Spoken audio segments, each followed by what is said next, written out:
Hey there, my name is Robin, and in this video I am sharing how to do a sun salutation or a chaturanga in vinyasa yoga if you are pregnant. This video is whether you are pregnant or if you are a teacher and you're not sure how to adapt or change your class for a pregnant student. So let's go through the movement as you would see it in class. For a non-pregnant person who doesn't have a big belly, it would look like this. You're reaching tall. Most likely your feet are closer together. You're exhaling as you fold it forward. You're inhaling as you lift.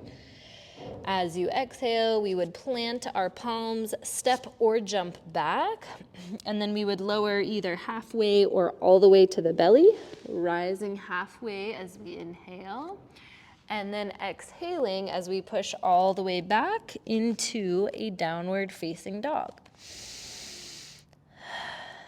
So as you can see, parts of these movements aren't really accessible for the pregnant person, especially when they're along in their third trimester. So how would we adapt or change the class or cueing for someone we see who does have that little baby inside? First things first is blocks are our friends in these prenatal adjustments or classes.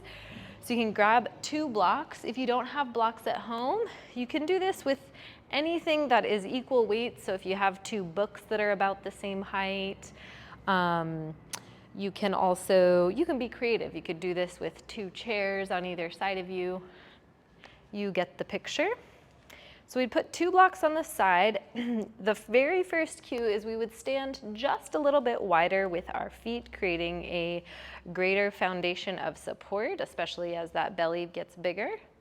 And then this is how it would work. We would inhale, lifting tall. As we exhale, we would fold it forward, placing your hands on the block. As you inhale, we would lift our spines halfway. Let's pause here.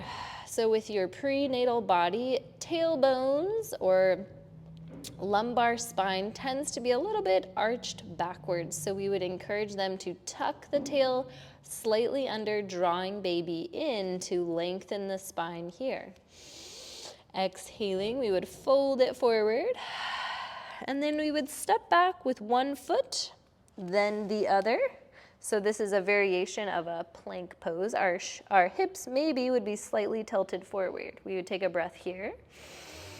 As we exhale, chaturanga, so our elbows in at our ribs. As we inhale, we would just gently lift our chest and chin, rolling the shoulder blades together, and then exhaling as we tilt it on back into this child's pose perhaps. You can also keep the hips high and walk the blocks forward, continuing to reach those hips on backwards. So a variation of downward facing dog. You could also go into downward facing dog if you're pregnant, so long as that feels okay in your body. And then we would walk it back to center, bending the knees deeply. You can place the hands on the knees first, straightening the arms, inhaling as you reach up and overhead, drawing the hands back into center. Awesome. So again, we're utilizing the blocks to bring the floor up higher. That way we don't have to land on the belly. The last tip here is as you're down on your knees, you're working through this chaturanga movement. With the pregnant body, there's a tendency for the low spine to be tilted backwards like so, and this might pinch the low spine. So you could just encourage your students to lower, and then reach back on up, reaching head just towards the sky, and then pushing on back. You can walk the blocks ahead further. Beautiful.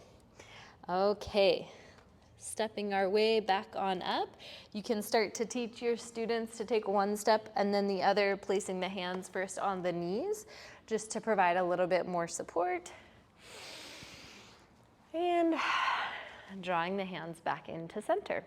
So that is how you would kind of adapt a chaturanga in your everyday yoga class or in your prenatal classes. There's lots of other ways to do it. You could do this even on a chair in front of you. Just that gentle lift upward and then stepping back. So I hope this was helpful for you. Leave any comments you have down below and stay tuned for a whole series of prenatal classes coming your way. All right, bye-bye.